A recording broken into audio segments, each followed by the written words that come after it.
10th standard students நம்ம வந்துட்டு chapter 2 பார்த்துட்டு இருக்கோம் civicsல சென்ட்ரல் கவர்மெண்ட். ஸோ இதில் லாஸ்ட் கிளாஸில் வந்து நம்ம ஃபஸ்ட்டு டீட்டெயில் அதாவது executive and judicial power of president of இந்தியாவோட இப்போ எக்ஸிக்யூட்டிவ் அண்ட் ஜுடிஷியல் பவர்ஸ் என்னன்னு சொல்லிட்டு லாஸ்ட் கிளாஸில் பார்த்தோம். ஸோ இன்னைக்கு கிளாஸில் என்ன பாருன்னா explain any 3 jurisdiction of the supreme court of India. இந்தியாவோட சுப்ரீம் கோர்ட் அதாவது உச்ச நீதிமன்றம்னு சொல்லுவோம் தமிழில். அவங்களோட ஜூரிடிக்ஷன் என்ன, ஜூரிசெக்ஷன்னா வந்துட்டு அதிகார வரம்புன்னு சொல்லுவாங்க. அதாவது இவங்களுக்கு வந்துட்டு இது வரைக்கும் தான் அதிகாரம் இருக்கு, இதுக்கு மேலே இவங்க போகக்கூடாதுன்னு சொல்றாங்களா. ஸோ அதான் வந்துட்டு சுப்ரீம் கோர்ட்டோட ஜூரிடிக்ஷன் என்னென்ன அப்படின்னு சொல்லி கேட்டிருக்காங்க. ஏதாச்சும் 3 எழுதுனா போதும்.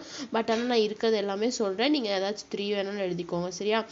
கைட்ல வந்துட்டு பேஜ் நம்பர் 289, அதாவது சுறா கைட்ல வந்துட்டு பேஜ் நம்பர் 289 இருக்கு. புக்ல எங்க இருக்குன்னா பேஜ் நம்பர் 255 இருக்கு. நான் இங்கே ஹைலைட் பண்ணி காட்டியிருக்கேன். ஸோ அது மட்டும் நம்ம எழுதுனா போதும். பாருங்க, நான் ஹைலைட் பண்ணி காட்டியிருக்கேன், அது மட்டும் எழுதுனா போதும். ஸோ இன்னைக்கு பார்க்க போகிறோம்.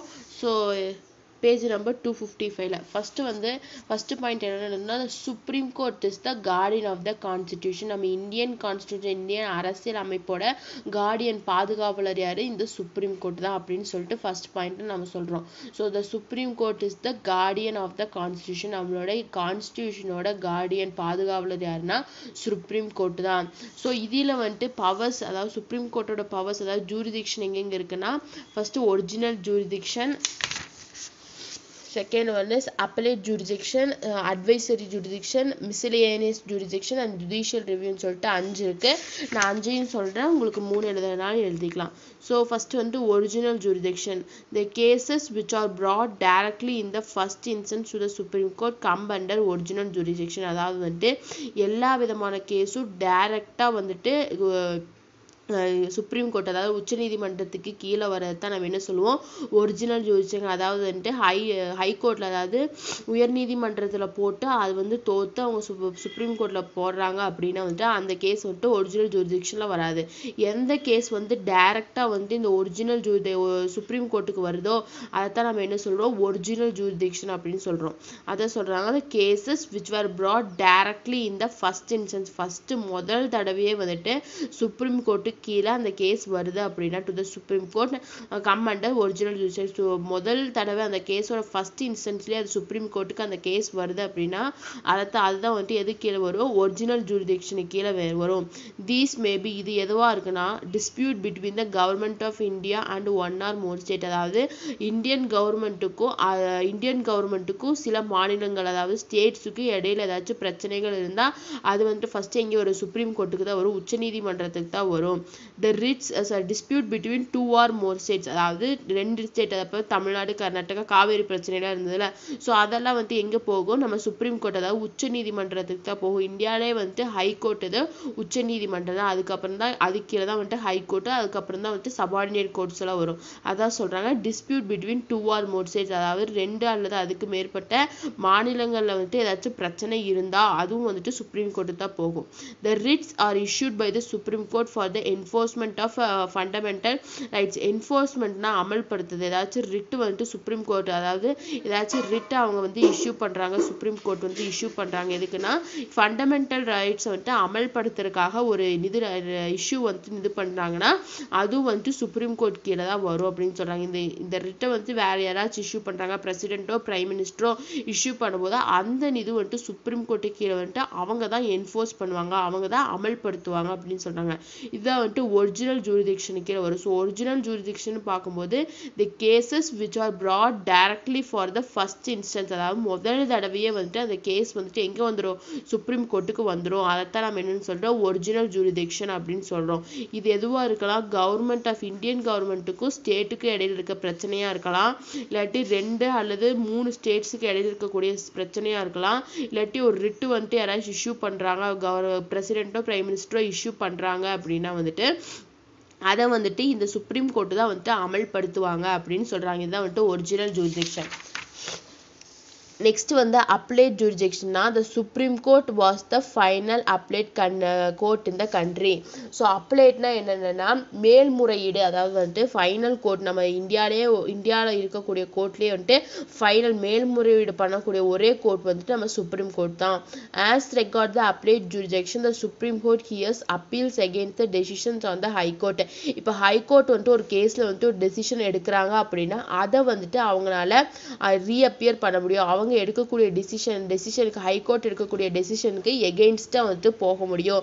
எந்தெந்த கேஸ்னால் அது சிவில் கேஸாக இருக்கலாம், இல்லாட்டி கிரிமினல் கேஸாக இருக்கலாம், இல்லாட்டி கான்ஸ்டியூஷனல் கேஸாக இருக்கலாம். இந்த 3 கேஸ்லேயும் ஹைகோர்ட் எடுக்கக்கூடிய டெசிஷனுக்கு எகெயின்ஸ்டாக இந்த சுப்ரீம் கோர்ட்னால போக முடியும்.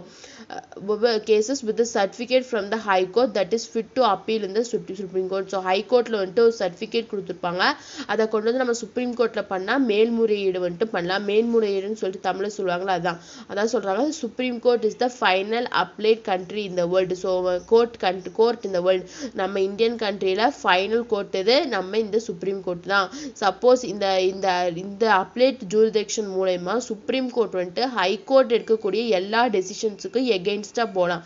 எந்த கேஸாக இருந்தாலும், சிவில் கேஸ் ஆகட்டும், கிரிமினல் கேஸ் ஆகட்டும், கான்ஸ்டியூஷனல் கேஸ் ஆகட்டும், அந்த கேஸ்க்கு அவங்க கொடுத்த டிசிஷனுக்கு எகெயின்ஸ்டாக போகலாம் அப்படின்னு சொல்கிறாங்க. இதான் வந்துட்டு அப்ளேட் ஜூரிடிக்ஷன். நெக்ஸ்ட் அட்வைசரி ஜூரிடிக்ஷன், ஆலோசனை கொடுக்கறதா தான் சொல்கிறாங்க. த கான்ஸ்டிடியூஷன் கன்ஃபர்ஸ்னால் வந்துட்டு advice பண்றது, confers on the president the power to refer the Supreme Court any question of law or fact which is in his opinion is of public importance. So confuse அப்படின்னா வந்துட்டு இதர ஆலோசனை, அதாவது கான்ஸ்டியூஷன் இல்லாமல் பிரசிடென்ட்டுக்கு வந்துட்டு power இருக்கும். அதே மாதிரி தான் சுப்ரீம் கோர்ட்டுக்கும் எல்லா விதமான பவர் இருக்குது. Question of law or fact which, அதாவது பப்ளிக்கோட இம்பார்ட்டன்ஸ் என்னென்ன, பப்ளிக்கோட நலனுக்காக நம்ம என்னென்ன பண்ணணும் அப்படிங்கிற அந்த அட்வைஸ் பண்ணக்கூடிய இது வந்துட்டு இந்த சுப்ரீம் கோர்ட்டுக்கு இருக்குன்னு சொல்கிறாங்க. நெக்ஸ்ட் வந்து மிஸ்லினியஸ் ஜூரிடிக்ஷன், அதாவது சட்டப்பேரவைன்னு சொல்லுவோம். மிஸ்லினியஸ் ஜூரிடிக்ஷன்னா வந்துட்டு is nothing but the law declared by the Supreme Court is the binding on all courts with the territory of India. இந்தியாவில் இருக்கக்கூடிய எல்லா விதமான டெரிட்டரிஸ்க்கும் கடைசியாக லா டிக்ளேர் பண்ணுற ஒரு இடம் என்ன, இந்த சுப்ரீம் கோர்ட் தான். So supreme court is the binding on all courts. இந்த சுப்ரீம் கோர்ட்டுக்கு கீழே, இந்த உச்ச நீதிமன்றத்துக்கு கீழே தான் எல்லா கோர்ட்டும் வரும். ஸோ இந்த சுப்ரீம் கோர்ட்டில் ஒரு லாவை வந்து ஒரு இதை வந்து கொடுத்துட்டாங்க அப்படின்னா அதை வந்துட்டு எந்த கோர்ட்னாலையும் மீற முடியாது. The Supreme Court is authorized to make rules for regulating generally the practice and procedure of the court with the approval of the president. The Supreme Courtக்கு வந்து ஒரு அத்தாரைசேஷன், அதாவது வந்துட்டு அங்கீகாரம் இருக்குது. எதுக்குன்னா ஒரு ரூலை வந்து ரெகுலேட் பண்ணுறதுக்கு, அதாவது ரூல்ஸை வந்துட்டு அமல்படுத்துறதுக்கு வந்து இந்த அதிகாரம் இருக்குது. Generally the practice and procedure of the court with the approval of பிரசிடென்ட்டோட அப்ரூவல் மூலயமா இந்த சுப்ரீம் கோர்ட்டுக்கு வந்துட்டு ஒரு திட்டத்தை வந்துட்டு ஒரு நிதை வந்துட்டு அமல்படுத்தக்கூடிய அங்கீகாரம் வந்து இருக்கு. அதுதான் வந்துட்டு மிஸ்லேனியஸ் ஜூரிடிக்ஷன். நெக்ஸ்ட் என்னன்னா ஜுடிஷியல் ரிவ்யூ. ஸோ ஜுடிஷியல் ரிவ்யூனா நீதித்துறை ஆய்வுன்னு சொல்லி தருவாங்க. மறுபடியும் ரிவ்யூ பார்ப்பாங்க. So the power of the judiciary to declare as a law as unconstitutional is known as judicial review. So இந்த நீதிமன்றத்தோட பவர், அதாவது வந்துட்டு லா, அதாவது அன்கான்ஸ்டியூஷனலாக ஏதாச்சும் லா போச்சு அப்படின்னா அதை திருப்பி ரிவ்யூ பண்ணி பார்க்கறது தான் நம்ம என்ன சொல்கிறோம், ஜுடிஷியல் ரிவ்யூ அப்படின்னு சொல்கிறோம். The supreme court enjoys this powers. The supreme court of India has individual review power with regard to. Supreme கோர்ட்டுக்கு இண்டிவிஜுவலான ரிவ்யூ பவர் இருக்குது. எதை பற்றினா நான் 2 பாயிண்ட் ஹைலைட் பண்ணியிருக்கேன். இந்த 2 பாயிண்ட் தான் ரொம்ப முக்கியம். இந்த 2 பாயிண்ட்டு கண்டிப்பாக எழுதணும். Dispute between the centre and the state. ஸ்டேட்ஸுக்கும் சென்டருக்கும் ஏதாச்சும் ப்ராப்ளம் இருந்தால் அதை தீர்த்து வைக்கிறதுலையும், ஃபண்டமெண்டல் ரைட்ஸை ப்ரொடெக்ட் பண்ணுறதுலையும் இவங்களுக்கு வந்துட்டு இண்டிவிஜுவல் ரிவ்யூ பவர்ஸ் வந்து இருக்குது அப்படின்னு சொல்கிறாங்க. இதுதான் வந்துட்டு ஜுடிஷியல் ரிவ்யூ. ஃபஸ்ட்டு வந்துட்டு ஒரிஜினல் ஜூரிடிக்ஷன் பார்த்தோம். நெக்ஸ்ட் வந்து அப்ளேட் ஜூரிடிக்ஷன் பார்த்தோம். நெக்ஸ்ட் அட்வைசரி ஜூரிடிக்ஷன் பார்த்தோம். நெக்ஸ்ட் மிஸ்லேனியஸ் ஜூரிடிக்ஷன் பார்த்தோம். ஃபைனல் ஜுடிஷியல் ரிவ்யூ வந்துட்டு பார்த்தோம். இதுதான் வந்துட்டு question number second. Explain any 3 jurisdiction of the Supreme Court of India. அந்த கொஸ்டினுக்கான ஆன்சர் பேஜ் நம்பர் 255லையும் 266லையும் இருக்குது. ஏதாச்சும் டவுட் இருந்து 255லையும் 256லையும் இருக்குது. ஏதாச்சும் டவுட் இருந்தால் நாளைக்கு கமெண்ட் பண்ணுங்கள், நான் தீர்த்து வைக்கிறேன். ஸோ நெக்ஸ்ட் கிளாஸில் வந்துட்டு நெக்ஸ்ட் இருக்கக்கூடிய 2 டீட்டெயிலும் பார்ப்போம். So thank you all.